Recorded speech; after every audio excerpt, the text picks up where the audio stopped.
Hello, my friends, and welcome to Genealogy Gems podcast episode number 304. Well, I had some other things in mind for this episode, but we have some timely news going on this week.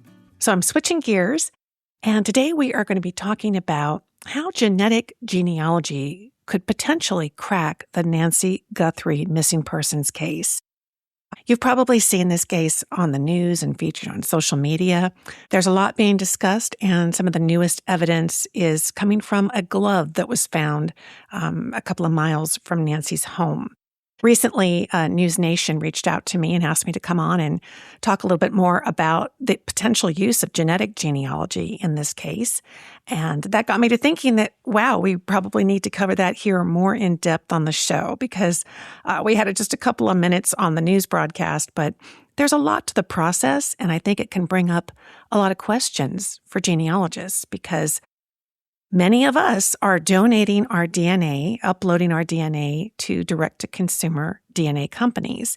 And so we're playing a part or a role in many of these investigations, kind of whether we know it or not.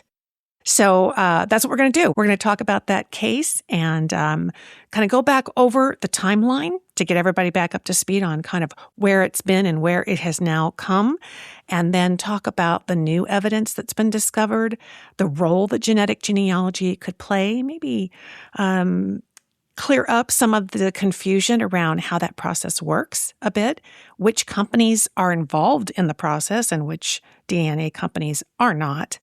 And I also want to share some of my own specific ideas around this case, having followed it closely.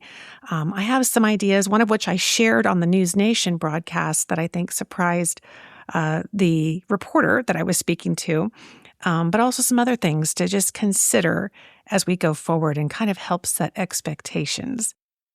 So with that, let's jump into the glove DNA and how genetic genealogy could possibly crack the Nancy Guthrie case. Nancy Guthrie's story begins like so many ordinary family weekends and then takes a turn that still doesn't make sense. On Saturday, January 31st, 2026, 84-year-old Nancy Guthrie, the mother of today's show host, anchor Savannah Guthrie, had dinner with family in Tucson, Arizona. Around 9:45 that night, a relative dropped her back at her home, and a few minutes later, the garage door closed behind her, just as it had countless times before. Sometime in the dark hours that followed, something went terribly wrong.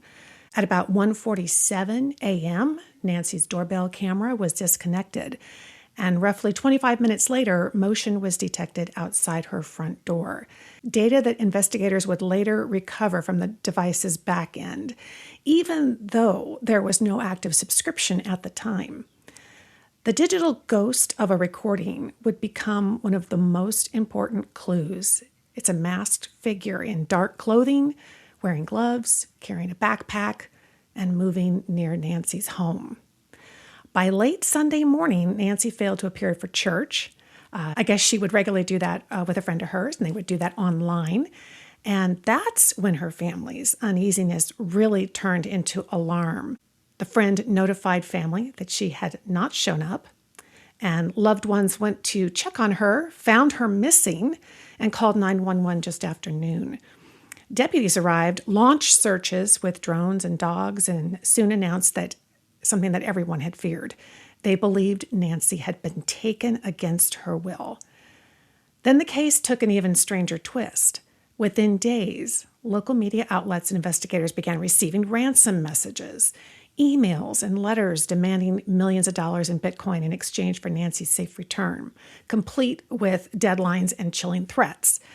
Savannah and her siblings released an emotional video plea, speaking directly to their mother's captor and begging for communication and proof that she was alive. Our mom is our heart and our home. She is 84 years old. Her health, her heart is fragile. She lives in constant pain. She is without any medicine. She needs it to survive. She needs it not to suffer. We too have heard the reports about a ransom letter in the media. as a family, we are doing everything that we can. We are ready to talk. However, we live in a world where voices and images are easily manipulated. We need to know, without a doubt, that she is alive and that you have her. We want to hear from you, and we are ready to listen.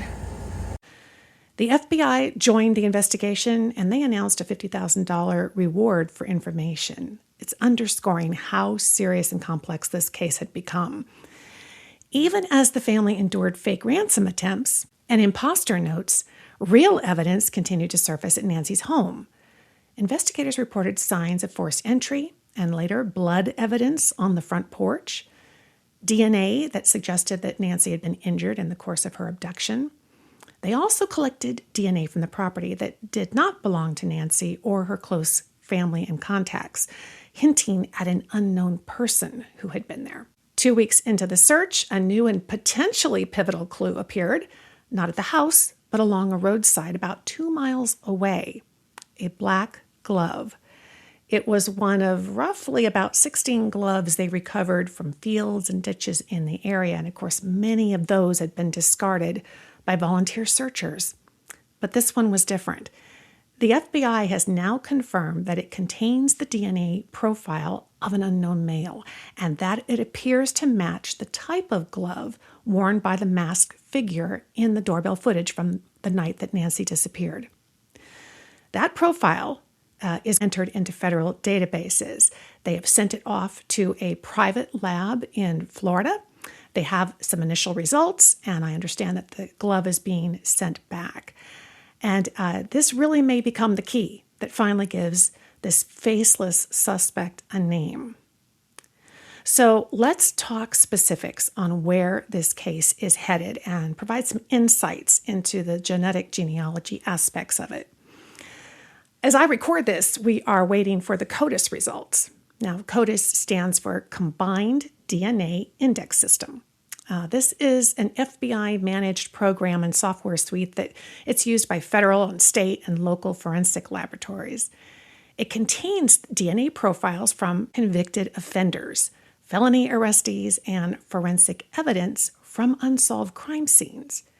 So this means it can help connect crime scenes to suspects, serial offenders, and missing persons.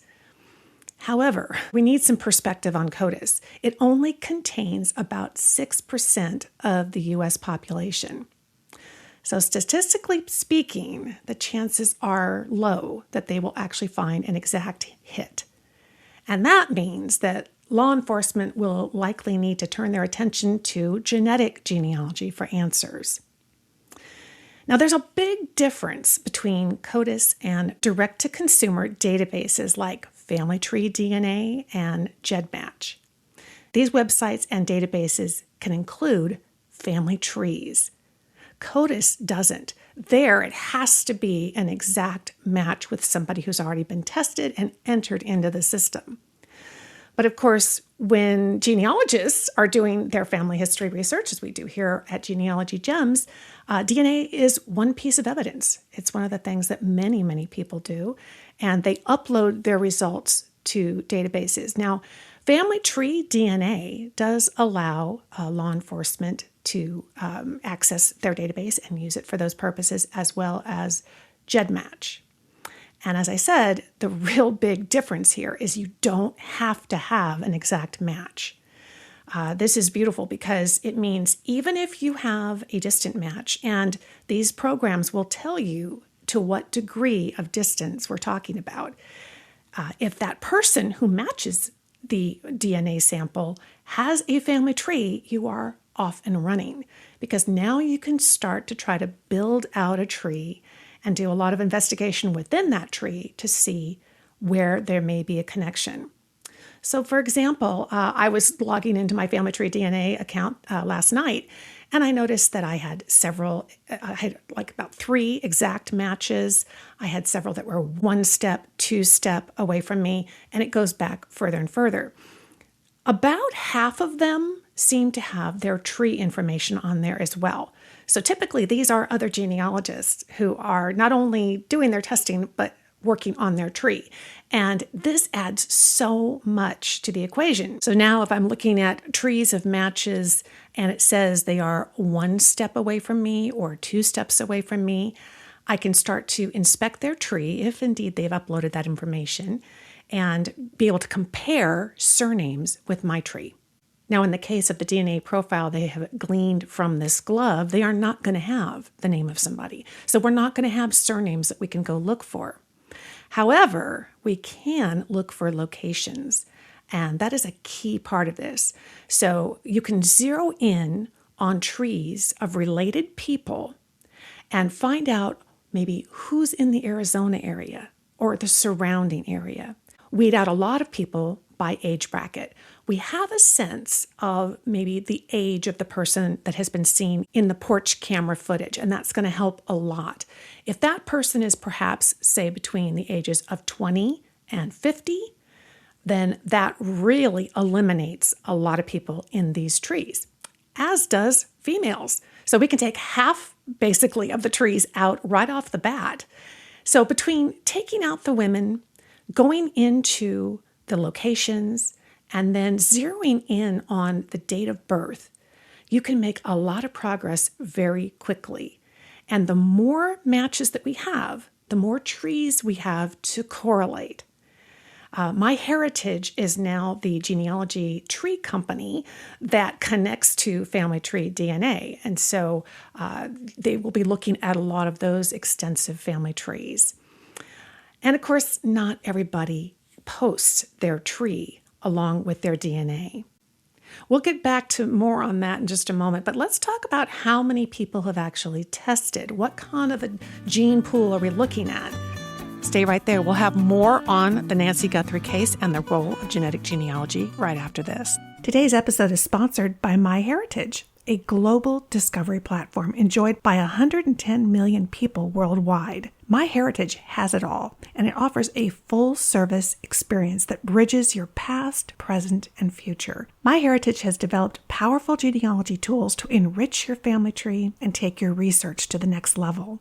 Receive automatic matches to family trees of fellow MyHeritage users and to historical records, which provide new details that you can add to your tree. Explore 12 billion historical records to uncover fascinating new insights about your ancestors. Add new information to your family tree in one click. Check your tree for inaccuracies, colorize your black and white photos, and connect with relatives around the globe. MyHeritage makes it all possible, and it puts the discoveries at your fingertips. Growing your family tree is easier than ever before with MyHeritage. The discoveries are out there and waiting to be made. Visit myheritage.com and try it today. That's myheritage.com. Have you hit a brick wall in your family tree research? While census records provide important details, they often don't tell the full story. That's where newspapers.com comes in. With over 1 billion pages of historical newspapers, it offers a treasure trove of stories that bring your ancestors' lives into sharper focus. Imagine uncovering an obituary that lists every surviving family member, an article about your great-grandfather's championship bowling league, or even a rare photograph that you've never seen before. These local newspaper clippings reveal the everyday moments and personal details that make your family history truly come alive. Searching is simple. Just enter a name and a location to connect with your family's untold stories. Break through those brick walls and add rich stories to your research. Visit newspapers.com/genealogygems for 20% off a subscription today. That's newspapers.com/genealogygems.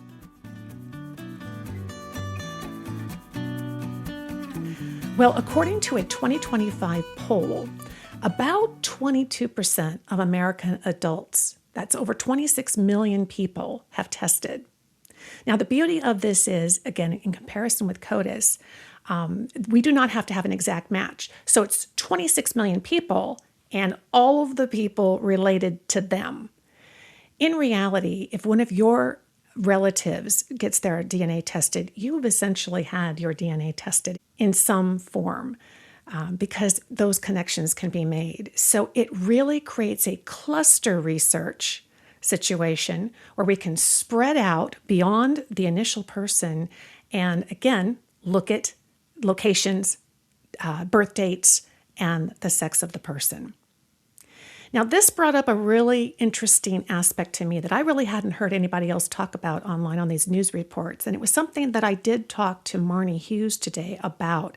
There's been discussion that the perpetrator may have been from Mexico.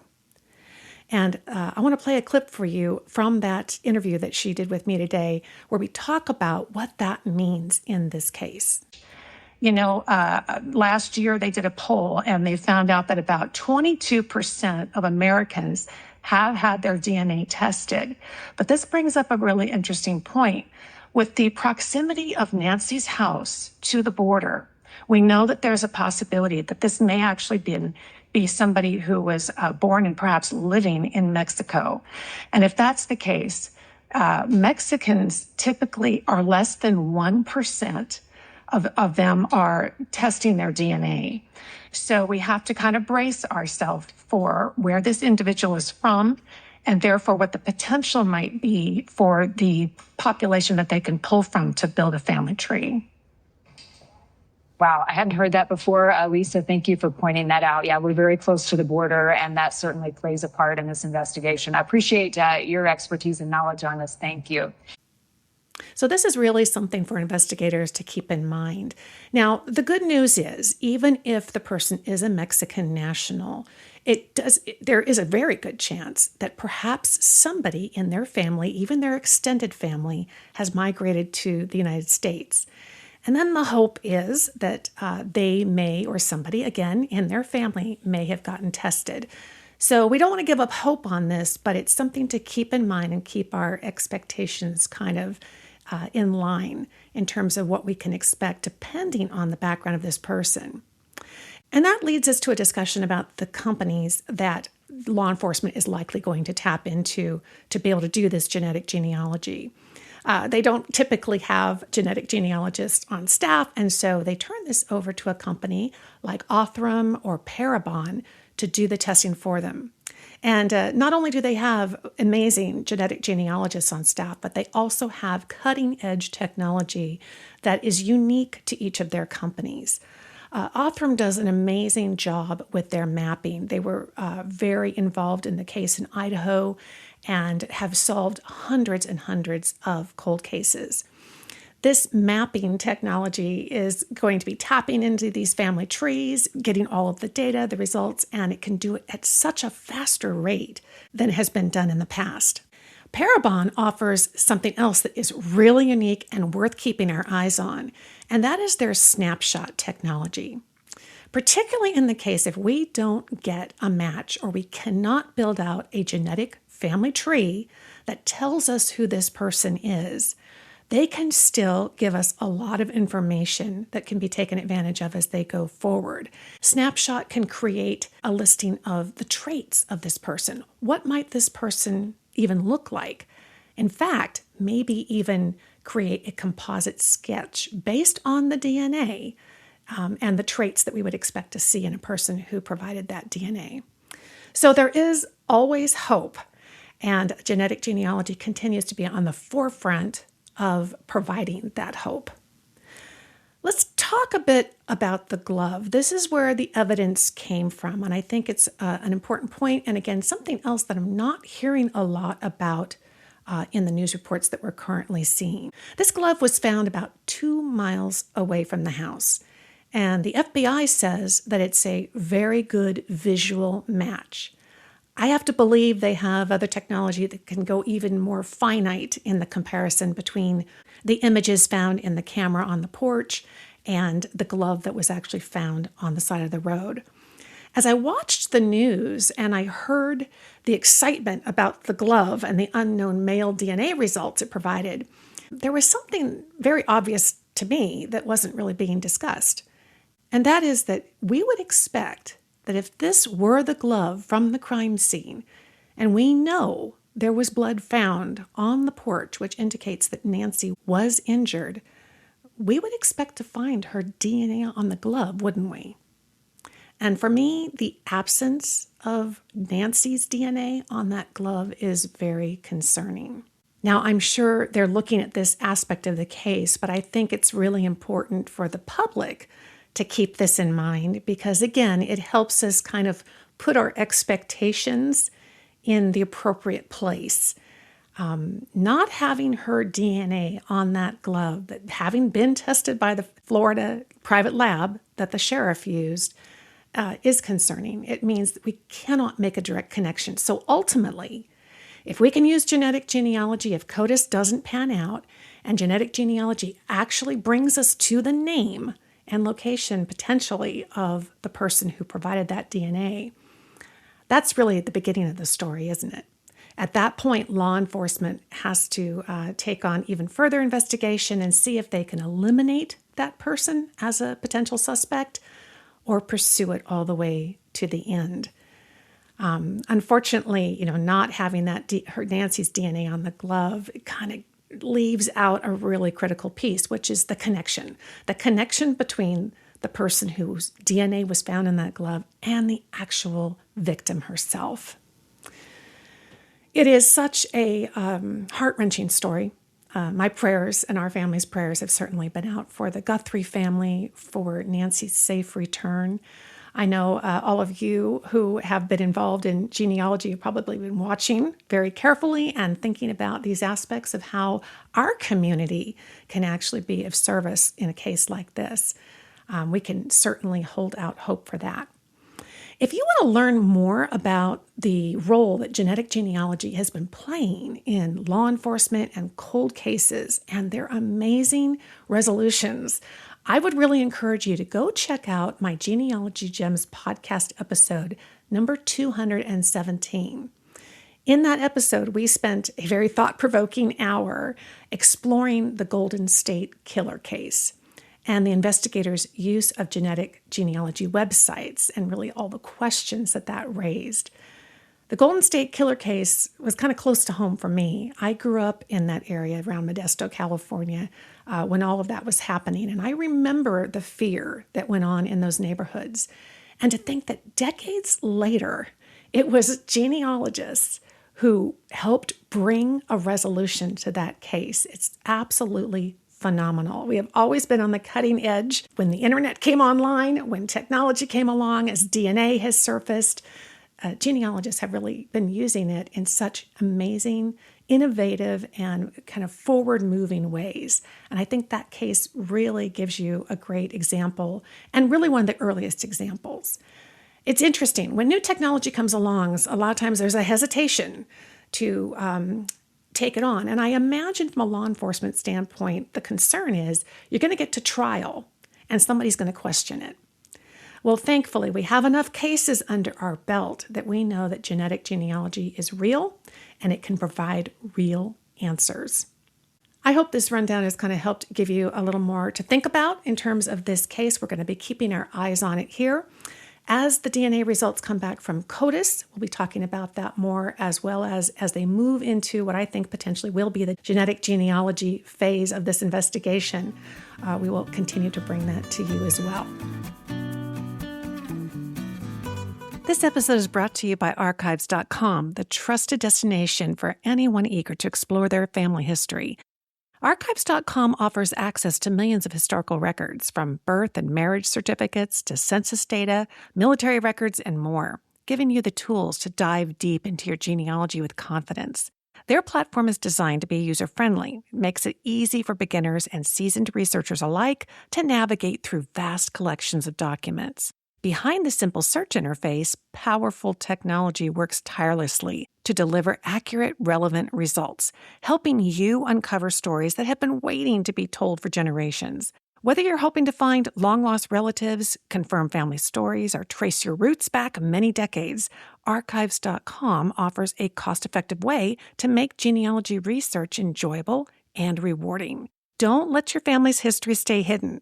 Visit Archives.com today and start your journey of discovery.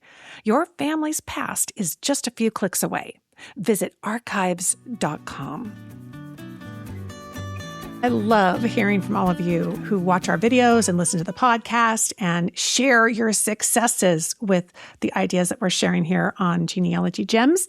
And I wanted to share with you an email that I got from one of our viewers who put into practice some search techniques over at eBay based on a video we were talking about old postcards. Nancy writes, a big thank you. After watching one of your YouTube videos, I went on eBay and I searched for postcards related to Brownville, Maine. I was excited to find a postcard showing downtown Brownville in 1909 or so. The picture showed the general store owned and run by my grandfather and great-grandfather. That was exciting enough. I was speechless after looking at the reverse side of the postcard. Oh, good for you for checking on the other side. It was a note written in 1909, written by my grandmother to her cousin's wife. Not many with my grandmother's unmistakable handwriting out there. So who knows what kind of journey the card has had in the last 114 years, from Maine in 1909 to me in Indiana in the 21st century, and the seller is from Terre Haute, about 40 miles from me. Thank you for your suggestions. I'm glad I found you. Nancy, I'm glad you found me too, and I am so glad that you took the time to get back in touch with me and let me know how you're using these strategies. I think that's amazing, and I have to just reiterate that I think the eBay.com website is just potentially a treasure trove for everybody because of the amount of old photographs, family Bibles, and of course, a huge volume of old historic postcards.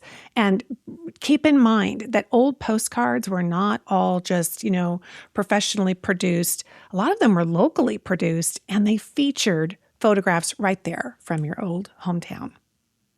I also want to share some additional genealogy news with you going on these days. We've talked about Goldie May here on the show, and Goldie May has added AI to its web app. The company says it's built AI for genealogy. So what exactly can the AI assist do?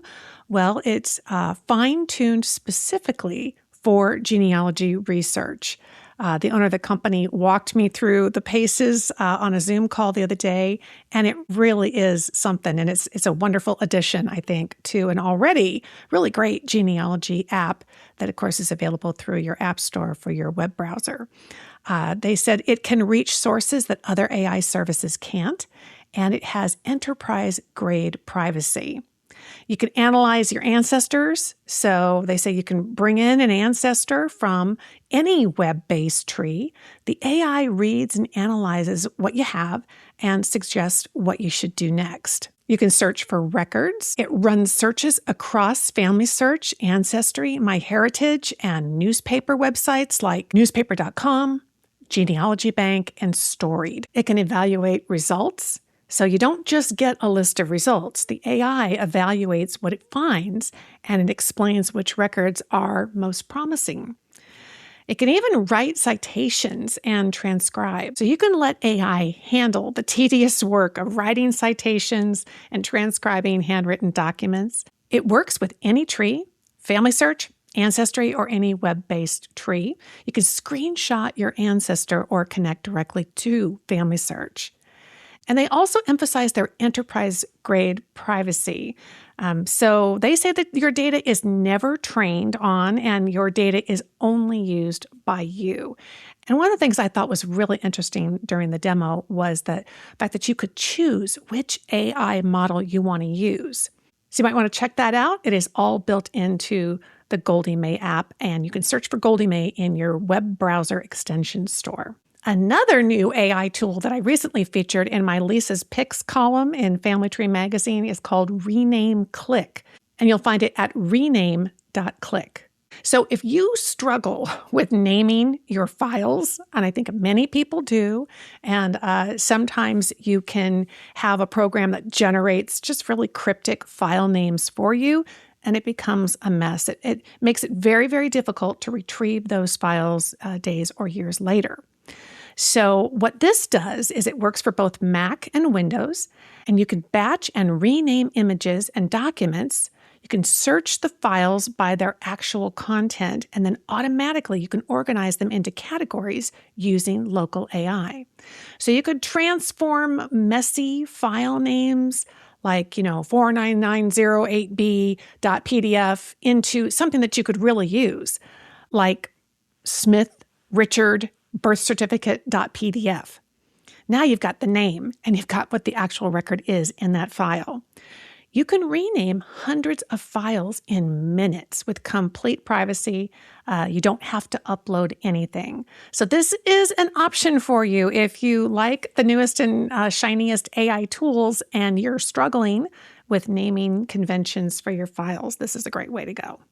And finally, friend of the show, Sunny Morton, has published a new book, and it's all about Catholic nun research. If you happen to have a nun somewhere in your family tree, you may have already discovered how difficult it can be to research them and learn more about them. So her new book is called Searching for Sisters, a guide to researching Catholic nuns in the United States.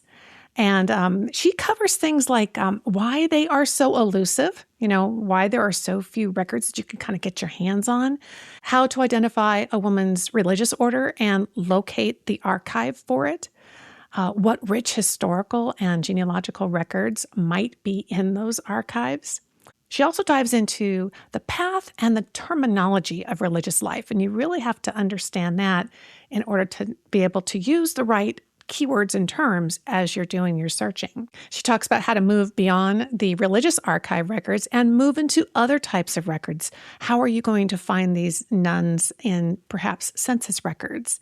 And how to find other people, maybe students, in records that are kept by religious organizations. So if you have a nun in your family tree, this book is available for pre-order over at genealogical.com. Thanks so much for joining me for this Genealogy Gems podcast episode number 304. I would love to hear your thoughts, your comments, your questions on what we've covered here today. And a great place to do that is over at my website, genealogygems.com. Click on podcast and navigate your way to episode 304. And there you're going to find the show notes page for this episode. And at the bottom of the page, there is a comments section. This is a great place for us to have continued conversation. And if you have more questions about the process of genetic genealogy, please leave them there. We are looking for what you would like to hear more about in upcoming episodes. So I take a close look at those and plan future content accordingly. Also on the website under podcast, you'll find that episode 217. That's the one all about the Golden State Killer case and talking more about the privacy issues. Now, that was recorded a couple of years ago, but I think a lot of those issues are still relevant, although there have been many new laws, many done state by state since that time. But I think it really explores the case, the role of genetic genealogy, and of course, some of those privacy concerns. And if you'd like to watch the video version of this information that we covered in this episode today, you can do that over at the Genealogy Gems YouTube channel. I sure hope you have subscribed to the channel. We cover a lot over there, and sometimes seeing is even better than listening when you want to kind of take in new information. So check out youtube.com/genealogygems. The name of the video for the content we covered here today is Glove DNA, How Genetic Genealogy Could Crack the Nancy Guthrie Case. And while you're there, I hope that you'll click the subscribe button if you haven't. And something else, and I've mentioned it here before in the podcast, but both with our audio podcast and the videos that we're doing over at the YouTube channel, when you leave comments, when you click that like button, wow, you have all the power in deciding how the different podcast apps and how YouTube shares our content.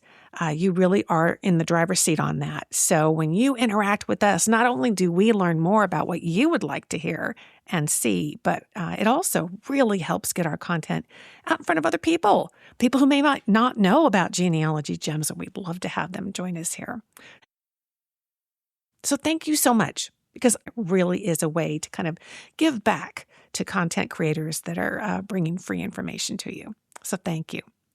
And if you would like to get even more from Genealogy Gems, the way to do that is with premium membership. So head to genealogygems.com, click the red membership button on the homepage, and you'll learn more about what that includes.